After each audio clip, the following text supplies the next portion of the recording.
গতিনাশিনী দেবী দুর্গা, তার আরাধনায় আমরা ব্রতী হয়েছি। আমার সামনেই সেই মাতৃর সুন্দর মূর্তি সেখানে বিরাজিত, এবং সেখানে একটি কৃত্রিম মন্দিরের অবস্থান করা হয়েছে। এটি সুন্দর সুসজ্জিত, কিন্তু এর থেকেও দামি মন্দির, এর থেকেও স্থায়ী মন্দির আমাদের মনের মন্দির। সেই মন্দিরে কিন্তু ফুল নৈবেদ্য বেলপাতা দিয়ে পুজো হয় না, সেখানে অর্থ দিয়ে পুজো হয় না, সেখানে একমাত্র উপাচার মাতৃপদে যেটা পৌঁছাবে সেটা হচ্ছে আমাদের এই ভক্তি। সেই ভক্তির অপূর্ব উপহার দিয়ে, যা আমাদের মতন মানব জীবনের সর্বশ্রেষ্ঠ সম্পদ, সেই ভক্তির মাধ্যমে আমরা মায়ের পদে আমাদের প্রণতি এবং ভক্তি জানিয়ে সমস্ত মানুষের কল্যাণ কামনা করে আমরা সেই উৎসবকে সাফল্যমণ্ডিত করব। আমাদের উৎসবের প্রাণ হচ্ছে আনন্দ, এবং সকলের সঙ্গে মিলনের মধ্য দিয়ে যে অপূর্ব সৌভ্রাতৃত্ব এবং মিলনের অপূর্ব বন্ধন, সেই বন্ধন যদি রচনা করতে পারি, তাহলে আমাদের এই কুড়ে ঘরেতে স্বর্গ এসে দাঁড়াবে।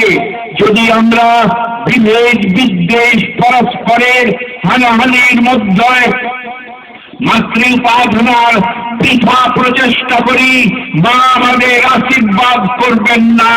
কারণ আমরা জানি মাতার চরণে শ্রদ্ধা ভক্তি নিবেদন করে আমাদের মানুষের সঙ্গেও প্রীতির বন্ধন রচনা করতে হবে। কারণ ঈশ্বরই প্রীতি, প্রীতি ঈশ্বর, প্রীতি এবং ঈশ্বর, সেই ছাড়া কখনো দ্বিতীয় অস্তিত্ব নেই।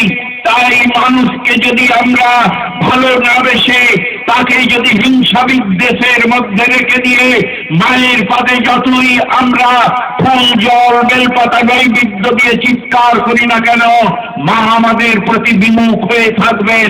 তাই মাতৃ আরাধনার যে মূল মন্ত্র সৌহার্দ্র প্রীতি, যে ভক্তি দিয়ে আমরা মাতাকে উপাসনা করব, সেই ভক্তির অপর নাম প্রীতি। সেই প্রীতির বন্ধনে আমরা সমস্ত মানুষকে আবদ্ধ করে আমাদের হৃদয়কে যথার্থভাবে পবিত্র এবং ভক্তিপূর্ণ করতে পারি।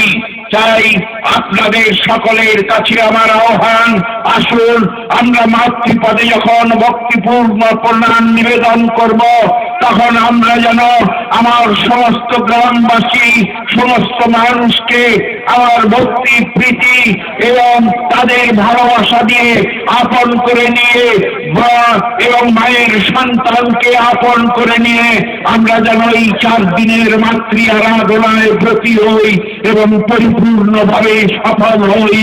সবার পরশে পবিত্র করা তীর্থ নিরে মায়ের মঙ্গল ঘট আমাদের পূর্ণ করতে হবে। সেই ব্রত নিয়ে আমরা আজকে এই যুব সংঘ কর্তৃক পরিচালিত পূর্ব গোপীনাথপুরের গ্রামবাসী বৃন্দে সার্বজনীন দুর্গোৎসবের শুভ উদ্বোধন এবং সূচনা করছি। সকলকে আমার প্রীতি, শ্রদ্ধা, নমস্কার এবং শুভেচ্ছা জ্ঞাপন করছি।